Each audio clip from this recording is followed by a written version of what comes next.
Monsoon की दस्तक है। Monsoon की दस्तक के साथ आपदाओं का खतरा बढ़ चला है। मॉनसून में एक्शन में उत्तराखंड की सरकार है। बीते सालों के अनुभव से धामी सरकार ने तैयारियों की शुरुआत कर दी है। मुख्यमंत्री ने प्रभावी आपदा प्रबंधन के लिए बेहद सख्त निर्देश दिए। राज्य और जिला आपदा प्रबंधन योजनाओं का विमोचन किया गया। आधुनिक तकनीकें और जन जागरूकता पर खास फोकस से चारधाम यात्रा को लेकर सरकार मुस्तैद है। ज्यादा मौसम खराब होने पर यात्रा रोकी भी जा सकती है कुछ दिनों के लिए, लेकिन अगर मौसम खराब होगा और मौसम के खराब होने की जानकारी मौसम विभाग की तरफ से दी जाती है तो यात्रा को रोकना ही होगा। यात्रियों की सुरक्षा सर्वोपरि है। टीम हाई अलर्ट पर है, टीम तैनात है। आपदा प्रबंधन के लिए मुख्यमंत्री के 4 बेहद मुख्य निर्देश रहे।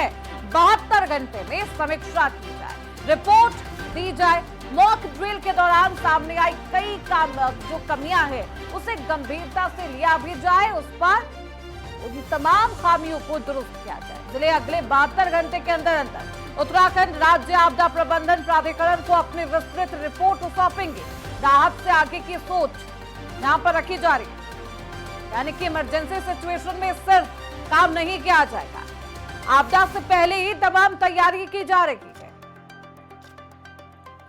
मुख्यमंत्री ने आपदा प्रबंधन विभाग को तमाम योजनाओं के लिए समीक्षा रिपोर्ट देने के निर्देश भी दिए।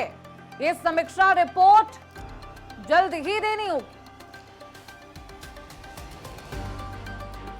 हमारे साथ हमारे सहयोगी उपेंद्र सिंह इस खबर पर ज्यादा जानकारी के साथ फोन लाइन पर जुड़ चुके हैं। उपेंद्र, उत्तराखंड में मानसून की दस्तक है, क्या कुछ जानकारी मौसम विभाग की तरफ से दी जा रही है? आपदा विभाग इसे किस तरीके से देख रहा है? क्या कुछ तैयारियां विभाग की तरफ से?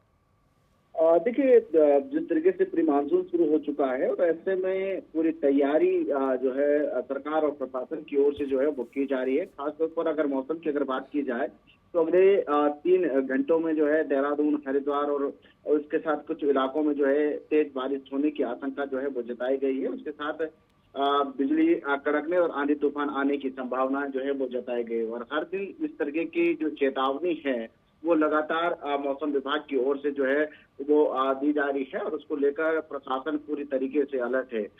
2 दिन पहले जिस तरीके से मुख्यमंत्री पुष्कर सिंह धामी ने आपदा विभाग की जो बैठक ली थी, उसके बाद जिस तरीके से ये साफ तौर पर निर्देश दिए गए थे कि मानसून को देखते हुए पूरी तैयारी जो है वो की जाए। जो इक्विपमेंट्स आपके पास हैं या जो आपके पास नहीं है वो डॉक्यूमेंट्स जो है वो अपने पास रख लें ताकि आने वाले समय में किसी भी प्रकार की कोई परेशानी ना हो। इसको लेकर साफ दिशा निर्देश जो है वो दिए गए हैं। उसको लेकर जिस तरीके से 13 जनपदों के 66 जगहों पर मॉक ड्रिल भी उस दिन जो है वो की गई थी कि आखिर किस तरीके की तैयारी आपदा प्रबंधन विभाग की है कि अगर आपदा उत्तराखंड में आती है तो किस तरीके की तैयारी जो है विभाग ने की है।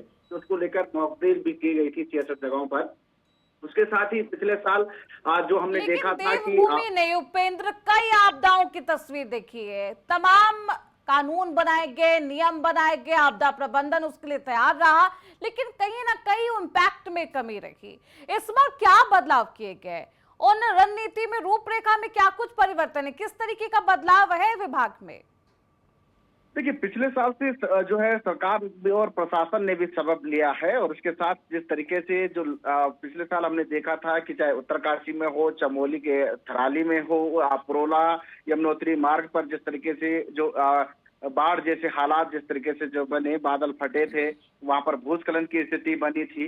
उसके साथ साथ जिस तरीके से जो पिछले साल हमने देखा था कि कई कैजुअलिटी जिस तरीके से हमने देखी, उससे भी सरकार ने सबक लिया है। इस बार मौसम विभाग की ओर से एक चेतावनी जिस तरीके से जो मैसेजिंग के जरिए जो है हर किसी के फोन पर जो है वो जा रहा है, यानी जैसे ही मौसम खराब हो रहा है उसके एक आधा घंटे पहले जो है एक चेतावनी पहले दी जा रही है कि अगले 3 घंटों में किस तरह से बारिश होने वाली है, उसको लेकर चेतावनी दी जा रही है। साथ ही कहाँ कहाँ पर बारिश होगी वो तैयारी जो है वो की जा रही है। उसके साथ ही एक वाइब्रेट जो है मोबाइल के जरिए जो है वो किया जा रहा है, जो अलर्टनेस का जो एक मैसेज देने की कोशिश जो है वो कर रहे हैं, जिससे एक जो बाहर से आने वाले जो यात्री हैं, जो लोग हैं, वो एक अलर्ट रह सके कि अगर किसी गंतव्य पर अगर वो जा रहे हैं तो वहां पर अगर बारिश होने की ज्यादा संभावनाएं हैं तो वह अपने सुरक्षित स्थानों पर रुक सके, उसको लेकर पूरी तैयारी है।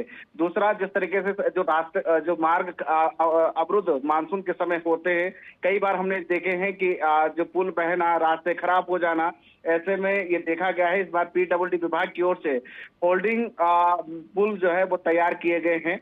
वो सभी 13 जनपदों में जो है वो भेजे गए हैं कि अगर कहीं पर कोई एक स्थिति ऐसी बनती है कि जहां पर रास्ते खराब हो जाते हैं या उन जगहों पर जो है फोल्डिंग पुल के जरिए जो है रास्ते बनाए जा सकते हैं। उसके साथ ही दूसरी जो तैयारी इस बार आपदा प्रबंधन विभाग ने और पीडब्ल्यूडी और बीआरओ की टीम ने जो किए हैं, कई ऐसे नेक पॉइंट को चिन्हित किया है कि जहां पर भूस्खलन की ज्यादातर संभावनाएं बनती है। उसके साथ साथ जिस तरीके से जो मौसम खराब होते ही जो सड़क मार्ग जो ज्यादातर जहां पर अवरुद्ध होते हैं, वहां पर बीआरओ की टीम पूरी तरीके से वहां पर रहेगी। उसके साथ साथ जो जेसीबी पॉकलेन मशीन है वो वहां पर कार्यरत जो है वो रहेगी, ताकि अगर भूस्खलन की स्थिति अगर बनती है तो वहां पर मार्ग को तुरंत जो है वो खोला जाए, उसकी भी तो देखिए लैंडस्लाइड की अगर सिचुएशन क्रिएट होगी तो वहां पर भी अधिकारियों की टीम वहां पर तैनात रहेगी। उपेंद्र, एक सवाल ये भी है क्योंकि चारधाम यात्रा लगातार जारी है, क्या यात्रा को रोका जा सकता है, क्या संभावनाएं मानी जा रही है, मौसम विभाग की तरफ से किस तरीके से चेतावनी है और अभी के परिदृश्य में किस तरीके के हालात बने हुए हैं? क्या यात्री अभी भी आ रहे हैं, श्रद्धालु आ रहे हैं दर्शन करने के लिए?